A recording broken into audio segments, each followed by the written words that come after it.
Didi tourne dans la pièce, il est enragé, le téléphone ne cesse de sonner, il pleure même, comme dirait Claude François. Tellement Didi raccroche et il rappelle, il raccroche et il rappelle. Il y a quelques heures, parce que nous sommes le 12 septembre 2024 à Miami ce jour-là, c'était il y a une semaine, son ancienne protégée Dawn Richard du groupe des Danny Chicken, avec laquelle il a fait l'album Didi Dirty Money avec des tubes comme Coming Home.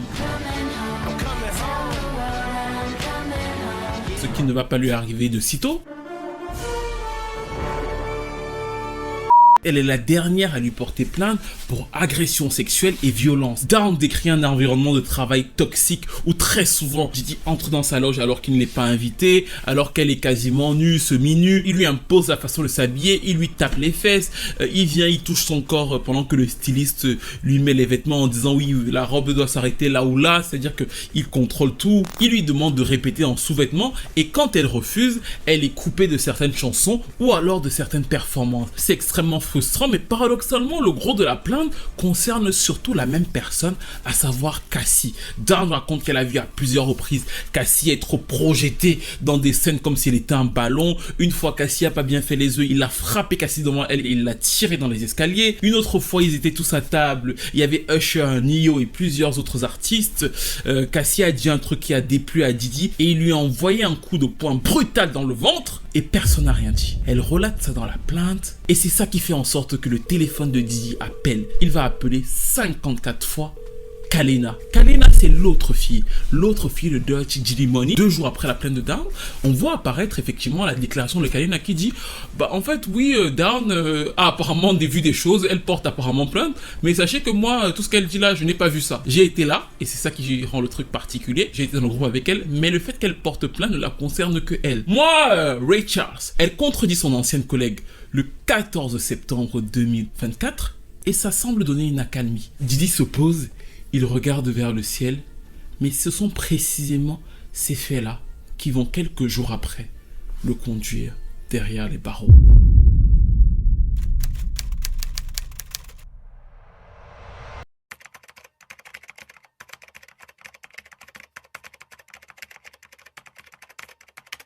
Normalement, si vous tombez sur cette vidéo, et c'est la énième vidéo sur Didi, je dois vous avouer que même moi j'en ai marre. J'ai longtemps même hésité à la faire parce que j'hésitais même peut-être à vous faire une vidéo sur 112 et qu'on passe à autre chose. Mais si vous regardez cette vidéo, vous savez que désormais, Didi est, à l'heure où je vous parle, un prisonnier fédéral américain. Il a un numéro d'inmate et peut-être pour ceux qui aiment la blague, oui, il est à New York, donc il est peut-être pas très loin de R. Kelly.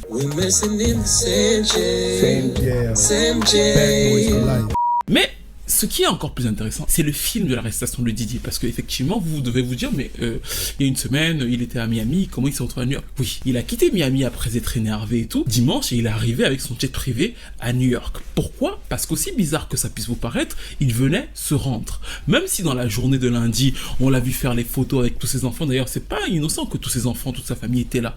Il venait se rendre à la police. Pourquoi? Parce que ses avocats lui avaient dit, tu vas être inculpé. Donc du coup, qu'est-ce qu'ils ont fait? Ils lui ont fait une réservation dans un hôtel et pour pouvoir bien constituer leur dossier, ils devaient lui louer un appartement à New York. Pourquoi est-ce qu'il y avait besoin d'un appartement à New York alors que Didi est super riche? C'était pour le couper de son environnement naturel, d'arriver avec un dossier béton devant la juge en disant à la juge, franchement, Didi est venu se rendre de lui-même, il vous propose de vivre dans un appartement solo, loué tranquillement dans New York, de suivre son procès à l'extérieur et de ne pas être emprisonné, parce que voilà, il a fait preuve de bonne foi. Sauf que, justement, le lundi soir, alors qu'il est encore à l'hôtel et qu'il discute justement d'avoir un nouvel appartement et qu'il se fait refuser dans plein d'appartements à New York, et ça c'est vraiment incroyable, on voit, et c'est prouvé par les lettres, que Didi cherche un appartement et les appartements le refusent. Il est censé quitter l'hôtel le lendemain, donc en vérité, le lundi soir, il est déjà sans domicile fixe. Et c'est là que la police américaine voit que Didi est en train de chercher un appartement et arrive donc pour le mettre en garde à vue une journée avant la date prévue initialement, à savoir le 17 septembre. Ce qui a fait hurler son avocat qui a dit on l'a arrêté avant parce qu'ils savent que s'il était venu se rendre de lui-même, ben en fait, ça aurait constitué un élément à son avantage et qu'il était en train de chercher son appartement, le gouvernement l'a piégé. He came to New York to establish his innocence. He's not afraid. He's not afraid of the charges. There's nothing that the government said in their presentation today that changes anyone's mind about anything. Sauf qu'en fait, Diddy n'a pas été piégé. Vous avez tous vu la déclaration du procureur. Et c'était ambigu parce que c'est à New York. New York qui, quelques mois avant, a remis la clé de la ville à Diddy en disant que Diddy était des plus grandes icônes de l'histoire de la musique noire et de l'histoire des Afro-Américains tout court. Le fait de venir quelques mois après l'incarcérer était très gênant pour le procureur. Pour ceux qui ont vu son allocution, il était assez gêné et il a d'ailleurs fait remarquer en disant qu'effectivement, on lui a donné les clés de la ville il y a quelques mois et maintenant, on vient vous dire qu'en vérité, ça fait quasiment, parce que justement, eux, ils reprennent les faits depuis 2009, ça fait quasiment depuis 2009 que ce gars est violent et donc du coup a 3 chefs d'accusation précis. Racket et conspiration, trafic sexuel par force, fraude ou coercition, forcer quelqu'un donc à se prostituer. Ce sont les 3 chefs d'accusation contre Diddy. Et si vous avez suivi toutes les précédentes vidéos, vous devez vous y attendre parce que je vous avais prévenu que Diddy ne serait pas attaqué pour V ou alors pour violence directement parce que c'est hyper difficile. En revanche, la loi RICO, comme ce qui a condamné R. Kelly, permet de cibler un point précis dans toutes les histoires qu'on avait vues, à savoir le transport de personnes d'un état à l'autre. Très souvent, d'ailleurs même dans les chansons que vous écoutez et tout, vous les entendez souvent raconter ça les rappeurs, alors que oui, I fly my bitch to Houston, to machin, je fly les bitches. Rick Ross aime beaucoup dire raconter ça en plus, que oui, lui fly les bitches d'un état à l'autre. Ils ont eu un très bon point, c'est d'aller sur la loi RICO et le trafic sexuel. C'est principalement sur ça qu'ils veulent attaquer Diddy parce qu'ils ont compris que c'est ça qui a fait tomber R. Kelly. Diddy, dans ce que nous connaissons et qu'on appelle les freak-offs, ces fameuses orgies, Cassie avait raconté qu'effectivement, lui faisait venir beaucoup de prostituées, hommes comme femmes d'ailleurs, d'un état à l'autre, pour pouvoir engager les fameuses orgies. Ces personnes étaient très souvent intoxiquées et donc payées, mais en tout cas intoxiquées pour participer à ça. Et c'est donc ça que l'État américain recoupe et appelle donc trafic sexuel. En plus, Diddy ayant des antécédents de violence, le faisant souvent avec des personnes qui sont des subalternes, c'est-à-dire que Cassie travaillant pour lui. Vous vous rappelez de la plainte de Cassie travaillant pour lui? Ben en fait, ça donne des situations où effectivement les gens sont peut-être forcés à s'engager à des actes qu'ils n'auraient pas fait s'ils n'étaient pas sur l'emprise financière, ou alors l'emprise mentale, ou alors l'emprise physique, ou alors l'emprise farine de Diddy. Et c'est donc sur ça principalement que s'est reposé le dossier du procureur, qui a ensuite donc parlé des fameuses fouilles de la maison de Diddy qui avaient été hyper médiatisées. Rappelez-vous aussi que je vous avais dit, pendant l'affaire Kendrick Lamar, comme beaucoup disaient, oui, le bif Kendrick Lamar et Drake, c'est pour cacher l'affaire Diddy. Je vous ai dit à plusieurs reprises que c'était n'importe quoi. Ce que je vous avais dit, c'était que ça prenait du temps parce que le procureur avait besoin, et ils l'ont dit dans la déclaration, de tout simplement regarder, en fait. Il y a énormément de matériel électronique chez Diddy, donc du coup, pour pouvoir recouper tout, ils ont dit qu'on a tout regardé et après on est allé chercher chez 80 autres téléphones d'autres personnes différentes pour pouvoir recouper les vidéos des différentes affaires de Diddy. Special agents from HSI executed search warrants at Combs' residences in Miami and Los Angeles. They also executed a warrant for Combs' electronic devices. During those searches, agents seized evidence of the crimes charged in this indictment. They seized firearms and ammunition, including 3 defaced AR-15s and a large capacity drum magazine. They also seized evidence of the freak-offs, electronic devices that contain images and videos of the freak-offs with multiple victims. L'ayant fait, il a donc restitué qu'effectivement, ils ont trouvé plusieurs armes illégales chez Diddy, de la farine, toutes sortes de farine en grande quantité pour faire des crêpes, des pâtes, des gâteaux, voilà. Et surtout, la nouvelle qui a choqué énormément de gens, 1000 bouteilles de Baby Johnson, à savoir l'huile pour bébé, qui ne sert pas véritablement à s'occuper des bébés. Singil en parle beaucoup mieux que moi. J'ai même pris du Baby Johnson pour que ça glisse bien. Et franchement, cette chanson, c'est trop un classique. D'ailleurs, il faut qu'on aille tous voir Singil au Zénith, en fait, parce que j'étais le voir là à l'Olympia, et ça, ce n'est pas une promo ou quoi que ce soit. Moi, j'ai kiffé le concert à l'Olympia, mais je veux surtout qu'on ait 2 Zéniths. Je veux qu'il y ait un premier Zénith où vous allez chanter les hits là, et un deuxième Zénith où on va chanter, nous, les chansons de l'album. Donc, prenez vos places, en fait. Et effectivement, c'est dans le préparatif qu'on en parle le mieux, parce que j'ai vu certaines personnes dire que oui, l'huile de bébé, c'était parce qu'il y avait le trafic d'enfants. Non, pas du tout. C'est du lubrifiant. Et je suis d'accord avec vous, c'est en trop grande quantité pour que ce soit logique. Je me suis demandé, mais en fait, ça veut vraiment dire que, en fait, lui, il ne voulait pas que même, il n'y ait pas un temps de latence. C'est-à-dire que ça doit toujours glisser. Vous êtes sur une autre galaxie. 1000 bouteilles, non mais c'est incroyable, il peut lubrifier toute une nation avec ça. Je l'imagine, tu n'as même pas encore commencé et tout et tout. Il est déjà en train de rajouter. Let's go! This is bad boy for life. Non, c'est trop. C'est du gaspillage, hein. C'est du gaspillage. En sortant d'ici, cette femme me doit m'aimer. J'ai même pris du Baby Johnson pour que ça glisse bien. Ce sont des faits graves qui peuvent aller de 15 ans de prison à la prison à vie. Bien évidemment, Diddy se dit innocent et vous avez dû voir que l'avocat a une cible précise. La cible, c'est encore une fois la même, Cassie. He didn't do these things. This was a 10-year relationship. There's no coercion. There's no crime. There's basically just, someone who brought a civil case and now is finding themselves as a witness in a criminal case. Pour avoir lu la plainte, c'est pas pour lui donner raison, mais effectivement, la plainte, pour ceux qui ont vu la première vidéo sur Cassie, la toute première, globalement, pour le moment, en tout cas, franchement, selon les éléments qu'ils ont apportés, c'est 80% ce que Cassie a dit.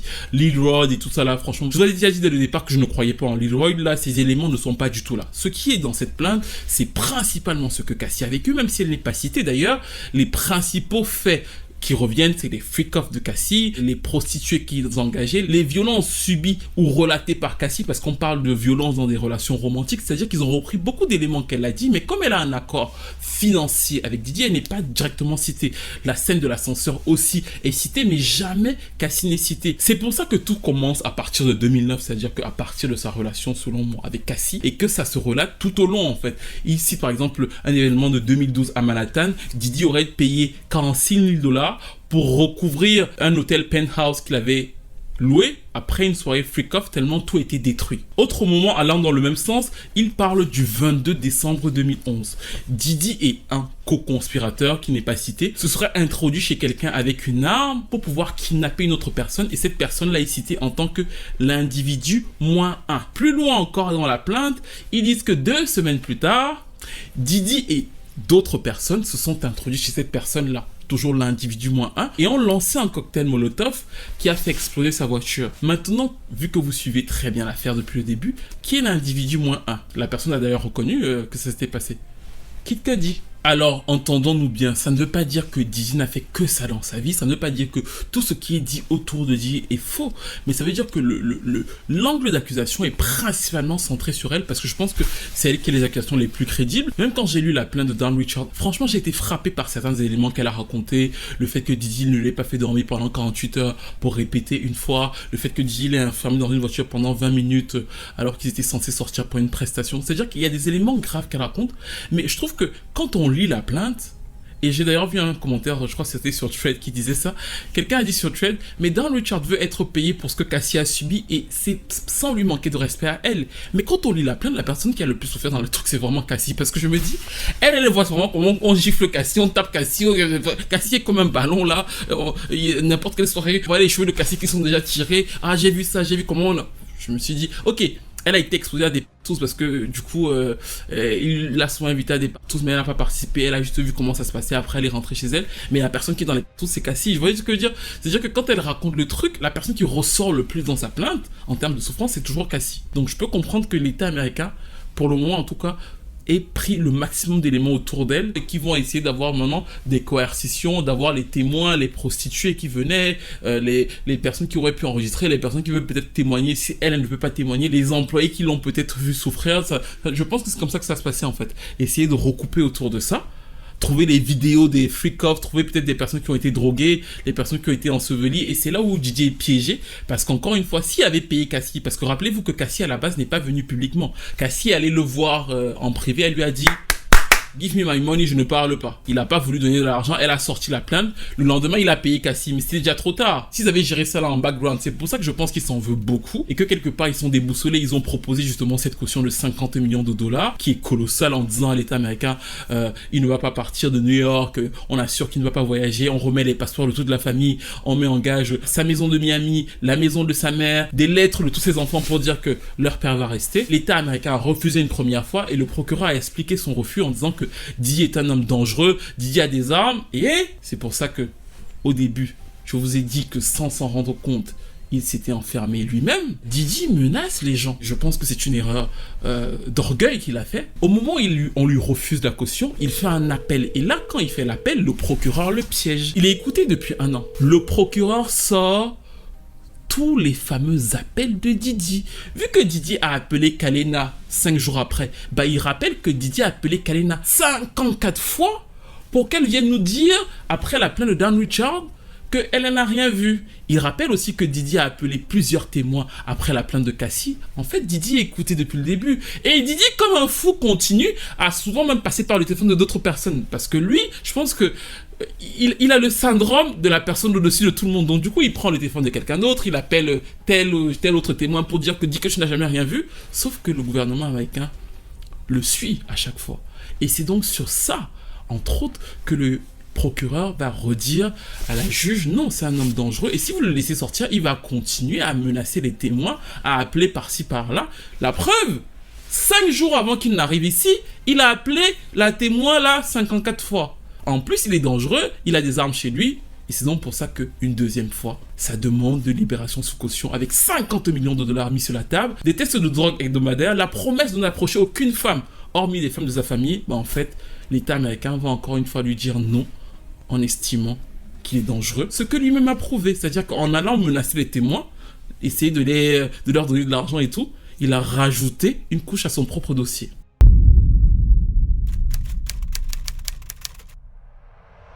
I was defending him, and he turned around and called witnesses to testify against me, and he contributed. He pretty much sent me to prison. So that is the context by which you must always describe that relationship. Yes, I forgave. I moved on, did not do any business. You said he helped fund your political enterprise. I never said that. I said that he proposed to give the Howard Scholarship, which is what I do in all rounds. This was not someone who I vacationed with and who he and I enjoyed this great intimate relationship. Il y a une ambiance de le roi est mort, vive le roi. Shine qui nous explique que Didi a détruit sa vie, et en vérité c'est quelque chose qu'on a toujours su. Il a fait de la prison à la place de Didi lors de la fameuse fusillade avec Jennifer Lopez, mais le discours de Shine au cours des 10 dernières années était vraiment centré principalement sur le pardon. Il parlait même en faisant des photos avec Didi en disant que c'est son frère, et c'est la première fois depuis quasiment 15 ans qu'il ose dire devant la caméra, en fait cet homme a détruit sa vie. Motherhood, this is someone who destroyed my life and who I forgave and who I moved on, and for don't distort it as if, you know, he and I were bombali. This is someone that destroyed my life. Were you aware of the free cops? So I had nothing to do with Sean Combs' personal life, no interaction, that level, everything was strictly on a professional level. Les langues se délient. De son côté, Maze célèbre. On l'a vu dans son show, il est venu avec une cravate orange, faisant référence au fait que désormais, Didi sera habillé en orange comme tous les prisonniers américains. Mais je trouve que malgré tout, il y a un silence assourdissant. C'est-à-dire que de la part des célébrités américaines, encore une fois, de la part de l'entertainment américain, on a la comparaison avec la condamnation de R. Kelly et on n'a pas de grands discours, on n'a pas de grands écriteaux, de machin. C'est très très calme, le silence est véritablement assourdissant. C'est trop calme. J'aime pas trop beaucoup ça. One of the biggest music executives currently was just arrested. I'm curious if you have any opinion on his arrest or the alleged action. No, I feel for his children. The rest I can't speak on. I mean, you know, that's what we got court system for, but I feel for his kids. You know what? I'm gonna tell you. When anybody asks me my opinion on Diddy, you know what my opinion is? I have none. I got no answers for a Diddy question. Selon moi, l'une des raisons de tout ça, c'est la peur. Qu'on s'entende bien, nous sommes juste au début de l'affaire qui aura des ramifications incroyables. Mais là, tout de suite, il y a quelque chose de super intéressant. C'est qu'il y a 5 ans, on pouvait jouer l'hypocrisie, nous sortir de grands textes sur Instagram, sur Twitter et dire que vraiment, quelle horreur, R. Kelly, mon Dieu. Là, d'un coup, on a affaire à certainement le plus gros empire de la scène hip-hop de son époque, c'est-à-dire que des années 90 à aujourd'hui, Didi, et c'est encore confirmé dans sa plainte de la part du procureur, parce que c'est sur le procureur que j'ai lu qu'il dit que Didi pèse $1 milliard, donc vraiment c'est quand même énorme en valeur. Donc le fait que le procureur lui-même dise que Didi pèse $1 milliard, c'est vraiment pour montrer le poids colossal qu'il a dans l'industrie et le poids financier qui est le sien. Et de l'autre côté, je pense que c'est les accusations en elles-mêmes qui, pour certaines, sont floues et qui ont cassé une certaine hypocrisie dans ce qu'ils appellent justement la culture. Et le premier à avoir révélé ça, c'est quelqu'un que je n'apprécie pas forcément pour ses idées, parce que je lui ai reproché plusieurs choses dans la première vidéo sur Lil Wayne, pas la deuxième, mais la toute première, où je parlais justement du fait que Lil Wayne a été abusé et que lui se vantait de faire abuser ses enfants à lui. Bah c'est Boosie. Le rappeur Boosie est allé sur Twitter et il a dit « Je me sens mal parce que j'ai l'impression que Didi va en prison pour essentiellement avoir fait ce que tous les artistes célèbres ont fait. Faire voyager des SALOPE d'un état à l'autre juste pour pouvoir faire des threesomes, des 12, bah en fait, il est juste un peu plus bizarre que les autres, il est juste un peu plus freaky, c'est-à-dire qu'il est juste un peu plus fou, parce que bon, effectivement, il a quand même 800 gods, je crois, non, pas 800, il a 789 gods, oui, on a trouvé ça aussi, 789 gods dans la maison, donc c'est effectivement, on est obligé de penser qu'il est un peu plus freaky que la majeure partie des gens, mais encore une fois, selon Bootsy, en fait, ces femmes, selon lui, ce sont des prostituées qui prennent l'avion et qui sont disposées à être avec leur partenaire pour du sexe. Si c'est le cas et que vous avez été appelé en avion pour avoir des relations sexuelles, vous devriez être qualifié de PUTE, et il va plus loin. Quand on est une célébrité, on doit faire voyager le poisson rouge. Sinon, comment tu vas faire pour avoir du poisson rouge? C'est comme ça qu'on fait en fait, nous. On fait voyager le poisson rouge.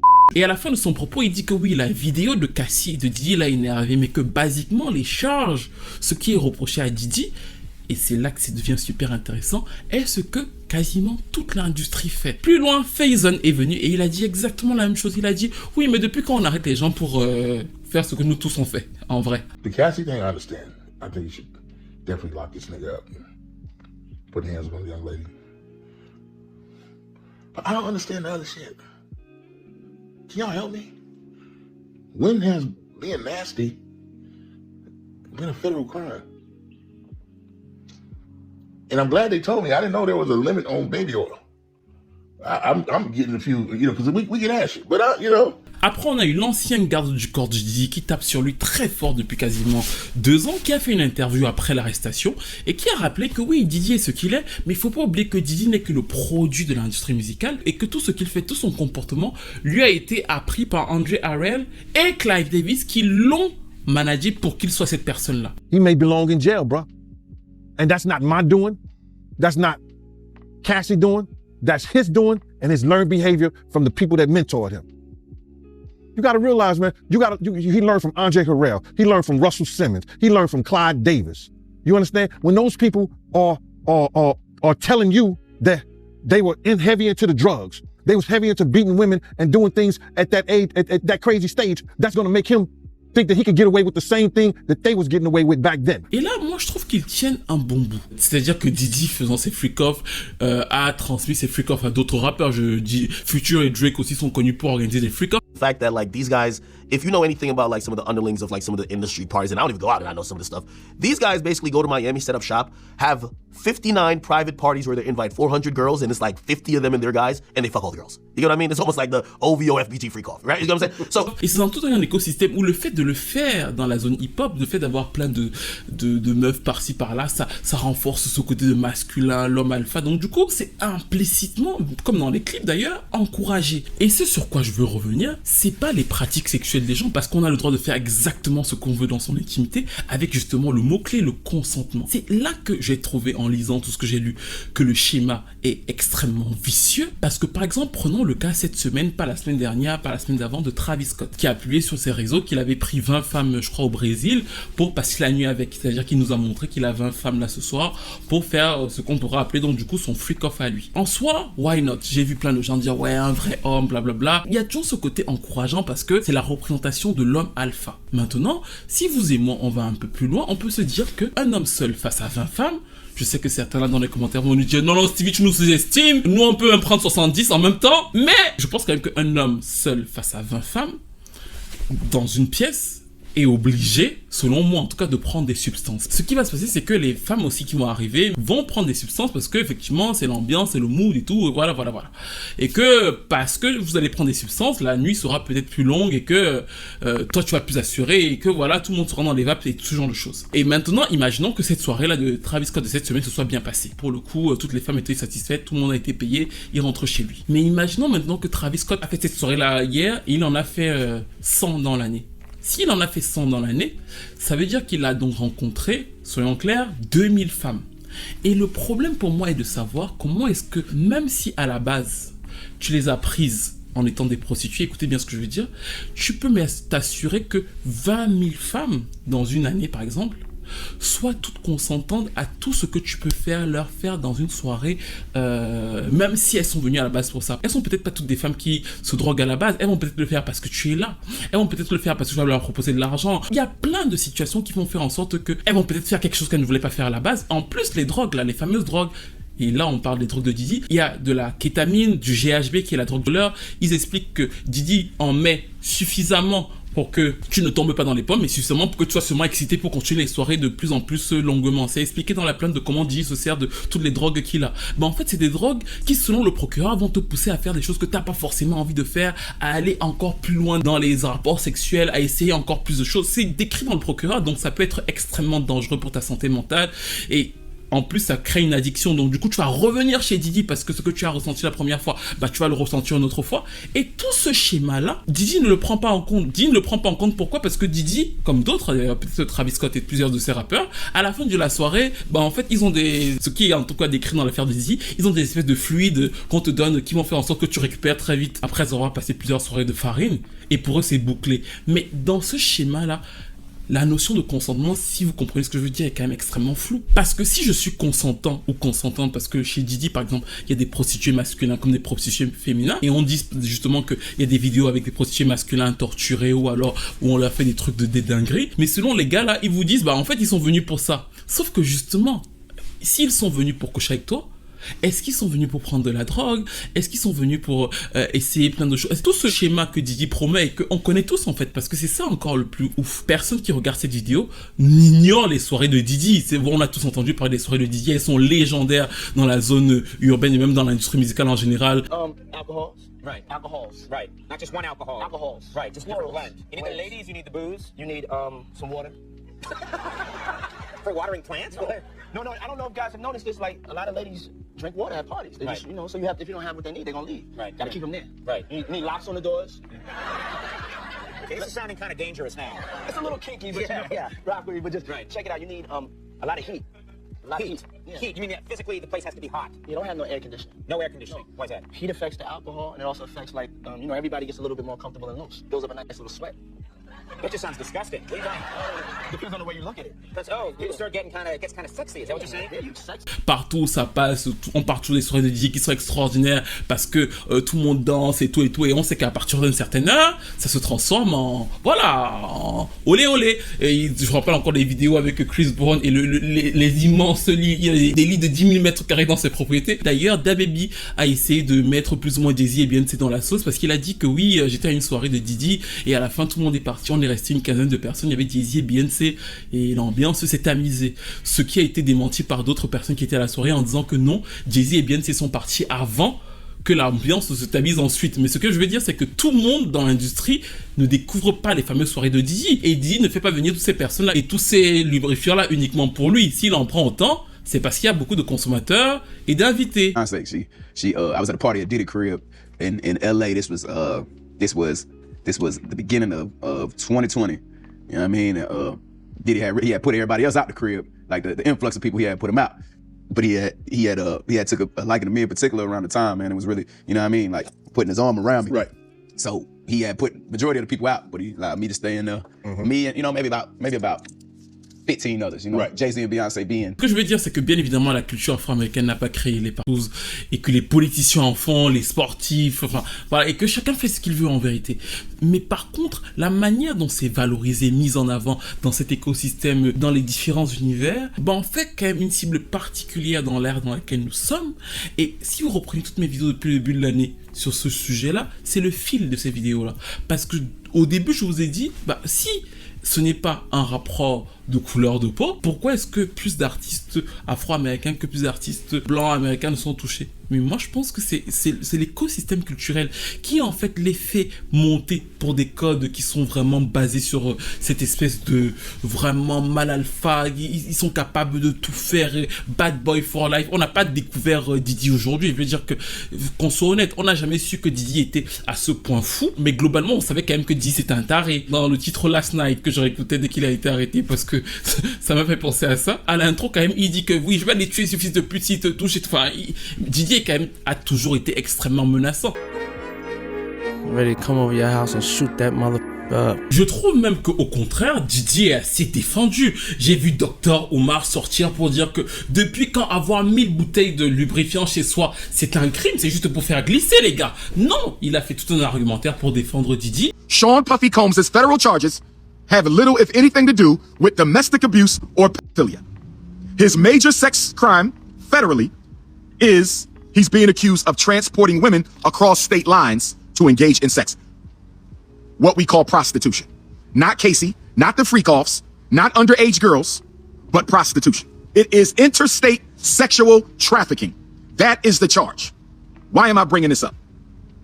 I'm bringing this up because when I listen to the news, they're not talking about the evidence against Sean Puffy Combs. When I listen to the news, I have yet to hear anybody give me a specific piece of interstate sex trafficking evidence against Sean Puffy Combs. I don't think any black man needs 1,000 bottles of baby oil. But I haven't seen anywhere in federal law where owning 1,000 bottles of baby oil is a federal crime. Et je trouve même que beaucoup d'entre vous, vous attendiez 50 Cent pour vous faire beaucoup de blagues. Et je trouve que 50 n'a pas fait beaucoup de blagues. 50 a fait une petite blague là parce que vous l'attendiez dessus. Peut-être qu'il va en faire d'autres. Mais au contraire, 50 a sorti l'argumentaire qui défend Diddy. L'argumentaire qui est de dire que Diddy avait son partenariat avec la marque Diageo et les fameuses bouteilles Ciroc. Et que c'est parce qu'il a voulu avoir des parts qu'il s'est rebellé que finalement ça lui arrive. Il n'est pas en train de vous dire parce que ce... Et encore une fois, là tout de suite, là, nous parlons de ce qui se trouve dans la plainte de Diddy. Peut-être que d'autres choses vont arriver. Moi, je suis pas dans les trucs de... Il y a plein de choses qui se disent sur Internet, Obama, machin. Ça, c'est pas dans les plaintes de Diddy. Si on se fixe juste sur ce pourquoi Diddy a été arrêté pour le moment, à l'heure où on se parle, bah en fait, si vous réfléchissez, 50 ne vous dit pas Diddy est un gros dégueu, il vous dit c'est parce qu'il a attaqué son employeur qu'on l'a mis dans cette situation. You have the experience with major corporations, like me, my particular experience with Beam Suntory. It was great in the beginning. It's great for us to work for them. It's not so cool when you start to own things. You see what I'm saying? So I made a lot of money with them too. Like, there's a point, they did a deal that mirrored what Puffy's deal with Diageo was for Ciroc. So he didn't have ownership at any point, but he was getting a lot of money, like almost like $60 million a year at one point. So you see him go to De Leon is when you see him have some issues. And these people have really strong relationships. Don't think that the civil case doesn't turn into a criminal case faster because he's making them uncomfortable. That's a big part of it. Et c'est pour ça que je vous dis que quelque part, il y a quelque chose de très culturel dont ils sont conscients en fait.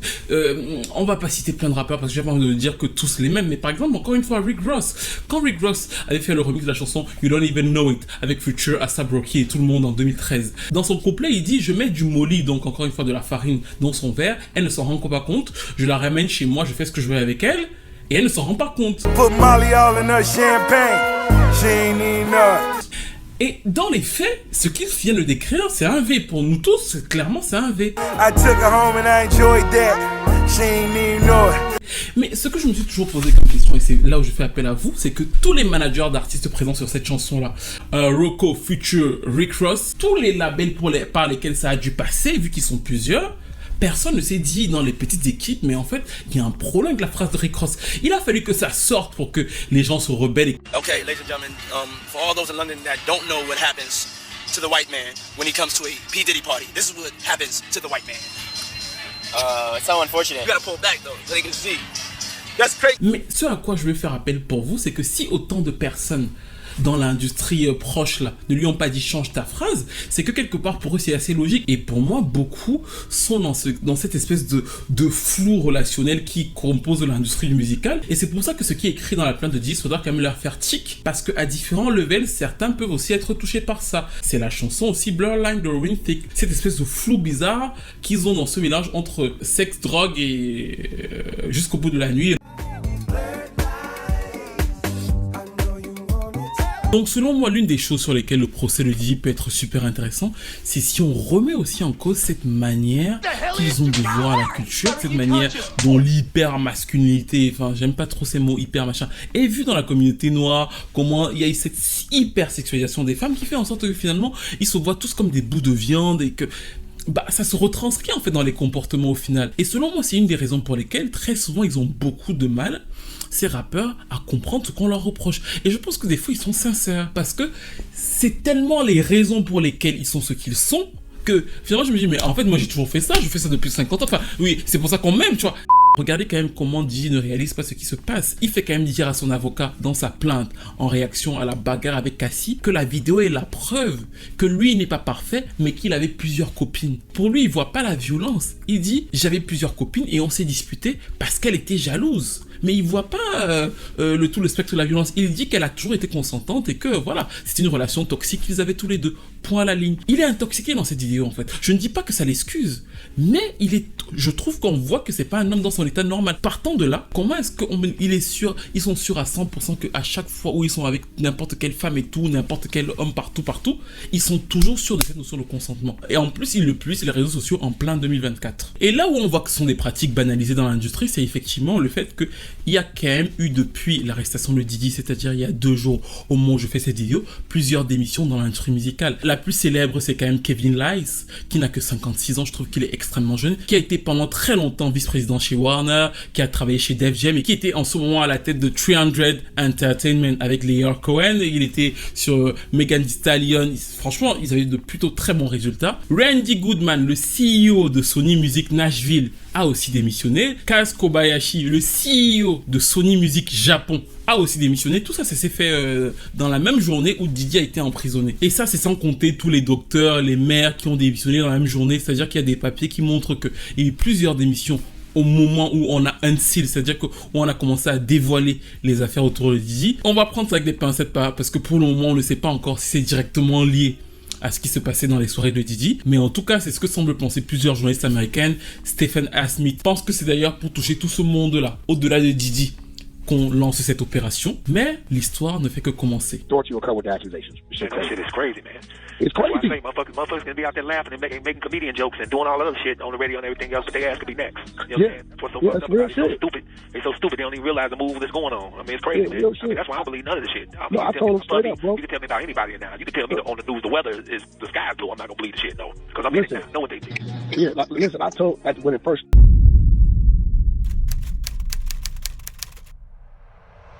Pour le moment, les avocats de Diddy vont jouer un coup, à savoir qu'ils vont essayer au maximum d'accélérer le procès, parce que c'est sa meilleure chance de s'en sortir. L'une des choses quand même qui m'a paru un peu fébrile dans la conférence de presse du procureur, c'est qu'il n'y avait pas beaucoup de détails. C'est-à-dire que soit il veut les cacher, soit effectivement ils sont encore à la recherche de pas mal de choses. Il a fait plusieurs appels dans son allocution en disant s'il y a des gens qui ont des informations, venez et tout.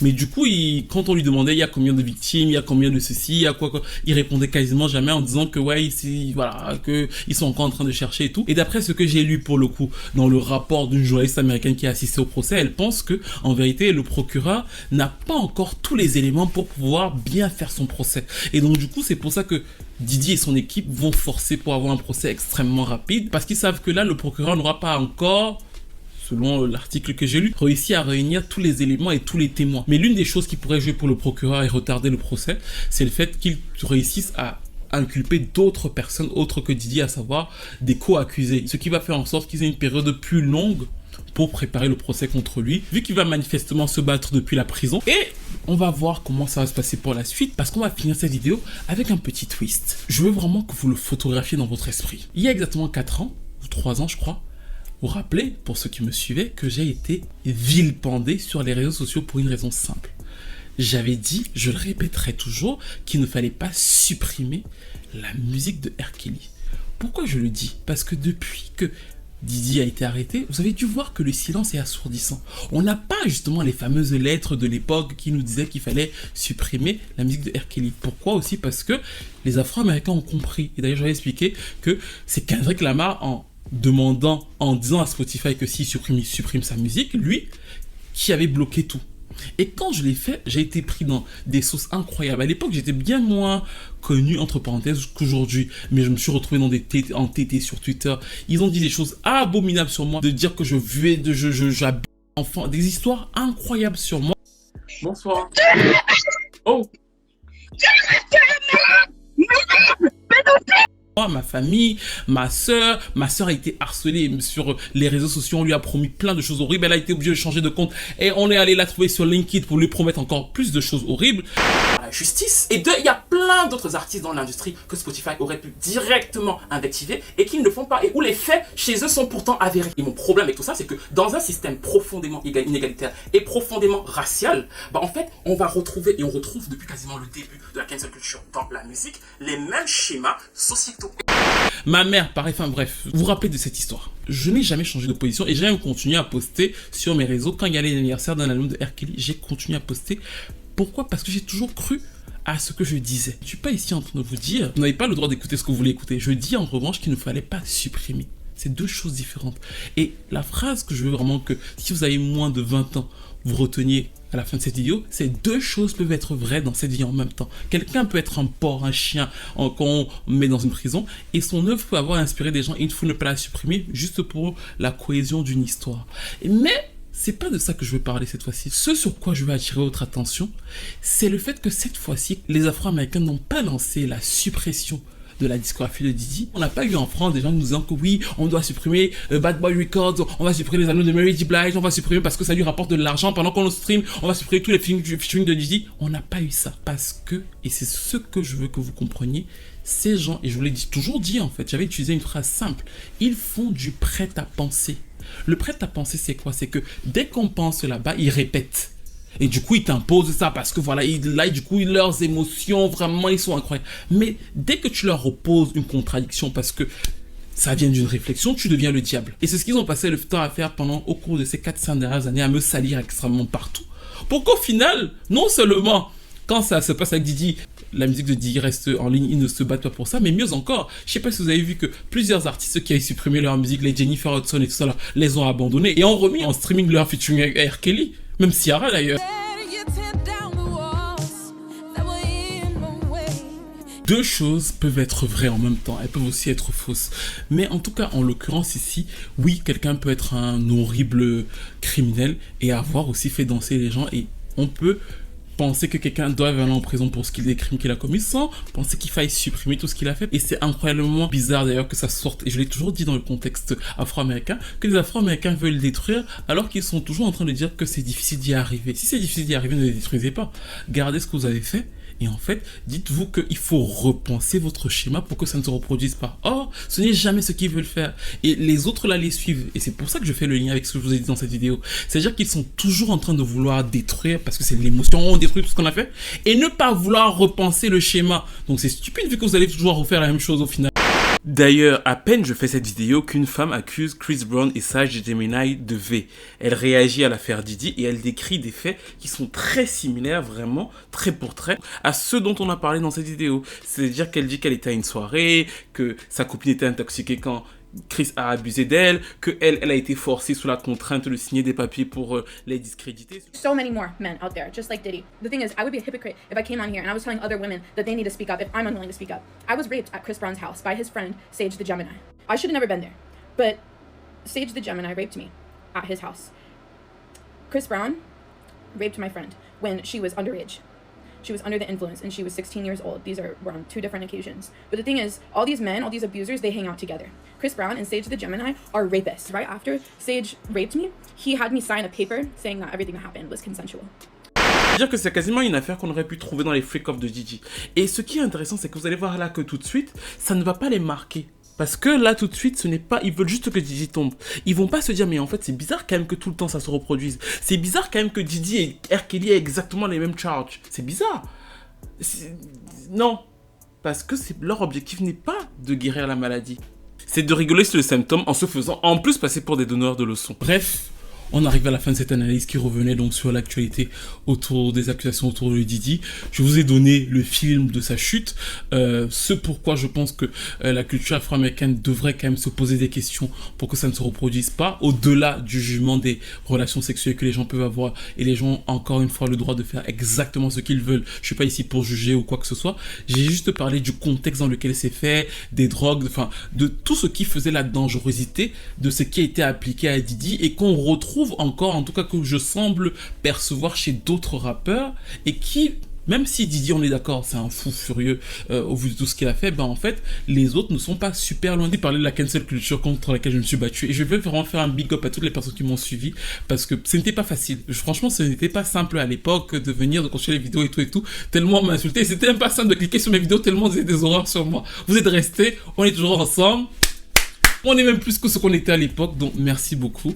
On va continuer. N'hésitez pas à me donner tous vos avis sur cette chute de Diddy, ce que vous en avez pensé. Est-ce que dans les ramifications qu'il va y avoir, vous pensez que d'autres personnes vont tomber? Les personnes qui ont été arrêtées, les Kevin Lice et tout, est-ce que vous pensez que c'est directement lié à l'affaire Diddy ou alors pas du tout? Est-ce que vous pensez effectivement que, comme beaucoup le pensent, on entre chez Diddy par l'affaire Cassie pour qu'il puisse dénoncer d'autres personnes qui ont participé à des ordres ou alors des trucs de ouf avec lui? Est-ce que vous pensez comme Stephen et Smith le pensent, que finalement Diddy a parlé aux mauvaises personnes dans l'industrie, ou alors a fait des mauvais deals, ou alors a énervé la mauvaise personne qui a fait en sorte que le château de sa vie s'effondre? N'hésitez pas, parce que je crois que vous êtes nombreux à regarder la chaîne sans vous abonner, donc n'hésitez pas à le faire. Pour les gens qui sont dans la cancel culture là, on attend toujours que vous supprimiez les chansons de The Dream, parce que The Dream est accusé des mêmes choses que Diddy à moindre échelle, vu que la plainte de The Dream est quand même assez conséquente, et on lui crée les mêmes choses, séquestration, les mêmes choses que Diddy et R. Kelly, c'est exactement les mêmes choses, c'est scandaleux à lire. Mais on ne vous a pas encore entendu nous expliquer qu'il fallait supprimer toutes les chansons de The Dream. C'était quoi votre argumentaire là? Oui, mais si on écoute The Dream, les chansons que The Dream, les royalties de The Dream, ça peut en faire en sorte qu'il paye ses avocats et que voilà la culture. Vous nous avez pas dit ça. C'est bizarre. Est-ce que c'est parce que si on supprime les chansons que The Dream a écrites, on va supprimer les chansons de Beyoncé? Je sais pas. J'ai du mal à croire que vos principes moraux s'arrêtent dès qu'on chante Single Ladies quand même, non? Non, quand même, vous n'êtes pas de ce genre de personne. Oh, ne me décevez pas. Faites-nous honneur, faites campagne pour qu'on supprime tout ça. Voilà. On vous attend. Pour le reste, je vous fais un gros big up et on se retrouve très vite pour une nouvelle vidéo.